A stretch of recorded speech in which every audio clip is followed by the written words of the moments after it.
Armando pinatalo si Akata. Three-way battle na nangyari sa Aon 15. Hindi pala dapat kasali si Bruce. Jonas vs Senlook, pinakamalakas na clash of style. So tara.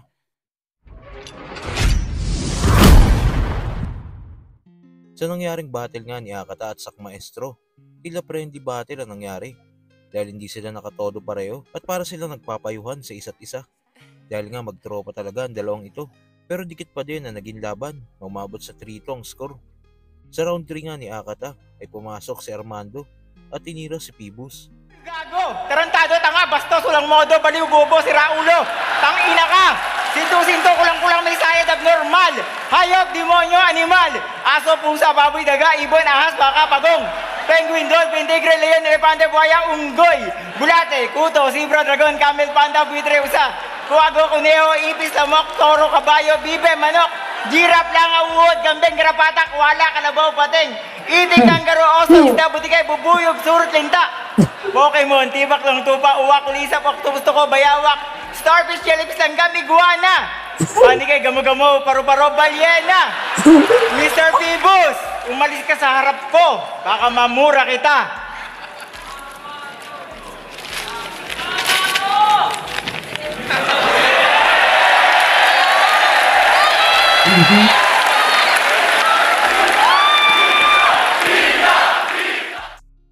Ayon nga kay Jay Skills, isa sa hurado na nasabing laban ay nakabawas ng puntos ang ginawa na yon ni Armando dahil napakahalaga ng round 3 dahil sa isang rap battle. Ito nga ang tatatak sa mga tao. Yung taong grasa yung tinawag niya. Para sa akin, dahil nga sa round 1, round 2 na malinis at round 3 na delivery at performance ni Sak Maestro, siguro naka-apekto rito sa judging ko rito is yung participation kasi mas gusto ko pang mapanood si Akata dahil sa sobrang haba ng oras na kinain nung participation ng taong grasa. Pero props, maganda, sobrang entertaining. Pero ang gusto ko mapakita rin yung full force na Akata effect na hinihintay ko eh. Hindi yun yung talagang yung hinihintay ko na performance niya katulad ng mga past battle niya kasi si Akata sobrang dangerous din na battle MC to eh. Kaya nga kung may pagkakataon na gusto kong mapanood ulito na talagang sila lang dalawa, sabi ko gusto kong ulitin to yung laban na to. Pero para sa akin, dahil nga sa oras na kinain nung pagsampa, at the same time, nagginawa pa yun sa round 3. Kumbaga yung round 3 kasi, kumbaga ito na yung pinaka end point eh. Sa lahat ng mga battle, dapat ang pinapakita mo yung pinakatodo mo eh. Kumbaga yung 100% mo nilalabas mo talaga sa round 3. Kumbaga wag mo sasayangin yung pagkakataon yun. Pero kumbaga binigyan niya ng pagkakataon na mag-participate, umakit sa stage. So para sa akin medyo naging minus point sa akin yun. Kung maalala nyo nga sa sunugan sa Kumu, ay malaki ang porsyento na makukuha sa round 3 kumpara sa round 1 and round 2. Pero ganun pa man, binigyan pa din ng mga hurado ng props si Armando dahil sa binigay nitong entertainment.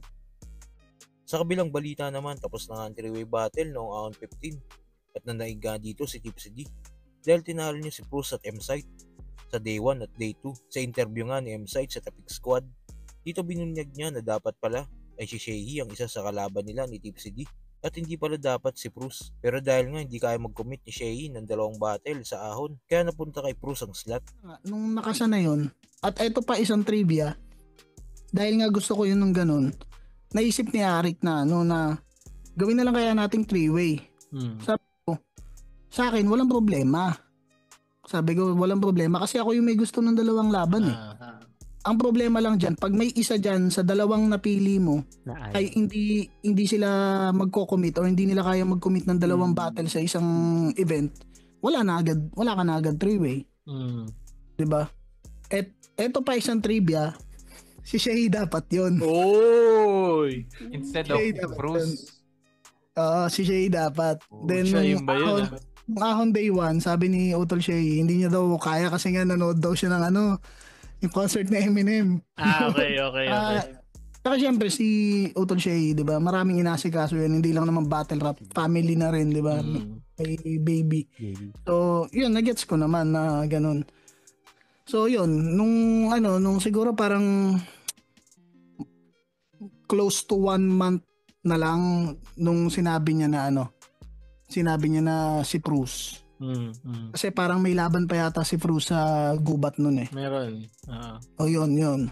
Tapos yun, nung nakasa na siya, ayun, kumbaga marami akong bilitawan muna, mga ginagawa. At sa huling balita sa paglabas nga ng Aon 15 lineup, isa nga sa napansin ko na nakakasabik mapanood ay ang Jonas vs. Luke. Alam naman natin na clash of style ito at siguradong magiging pukpukan dahil si Luke galing sa magkasunod na panalo kontra Target. Ngayon nakakita ka ng bagong mga ngaso sa hilaga. Itong dayo na binatang nagpasabog ng hiwaga. Tigatugis ng payaso sa Parnaso at Hiraya. Alay ko sa tao ang dala ko na magarbo at mayabong talinghaga. At M-Site, di mo kailangan magpaliwanag, ako'y nokturnal na nilalang. Matalas mag-obserba, wag mo ko pilit linlangin. Kung ikaw nababad ka sa ilaw, ako nakakakita sa dilim. At Jonas matagal nang di natatalo at napakalakas ng pen game niya ngayon. Kaya hindi ko kailangan magbababars para lang magmukhang matalino. Kaya ko kayong durugin sa hindi pilit na estilo. Kaya ko kayong durugin sa hindi pilit na estilo. Hindi ko kailangan magtunog poison, left cram, price tag, ruffian. Hindi ko kailangan manggaya. Sapat nang ako lang ang panday nitong pinampapatay kong espada. Kaya Marami tayong napanood ng mga clash of style tulad na lang ng Pistol vs. Batas, GL vs. Lipcram, at Pistol vs. MR Industria. Isang araw sumakay ito sa MR ng jeep. Manong bayad. Ito ang 9 na piso ng kamalayan. Putang ina, lahat talaga ng pasahero, nanlaki yung mata. Nagrebat yung driver, tangina mo, baba! Ano ko bang makapag-iisip ng anggulong? Anggulong hindi galing sa nakaraang laban ng kalaban. Anggulo sa pangalan. Chismisan, politika, peking hidwaan. Kasalanan ko bang makapagbabanggit ng hindi madalas nababanggit para lang may madagdag sa pinag-aralan? Pwes kung kasalanan to lahat, para sa ikabubuti nyo, hindi ako titigil sa paglikha ng kasalanan. Pero ayon nga kay M-Site, para sa kanya, ang definition ng clash of style ay noong nangyari ng Aon 15 sa laban nga ni Sendluk kontra Jonas. Yung Jonas Sendluk, puta sobrang lakas si Sendluk nun. Yun nga lang talaga, Si Jonas yun na lang. Jonas yun, wala na. Sobrang galing ni Sendluk nung time na yun. Ayun yung parang, para sa akin ayun ang pinaka-definition ng style clash. Kung meron nang tatanungin sa flip top, ano ang battle na pwede mong ibigay sa akin na mag-define ng salitang style clash? Jonas versus Sendluk. Yun ang pinaka para sa akin. Sobrang ganda nung laban na yun. Kung nais nyo nga mapanood ang full video ng interview ni M-Site sa Tepec Squad, ay bisitahin nyo lang ang channel nila.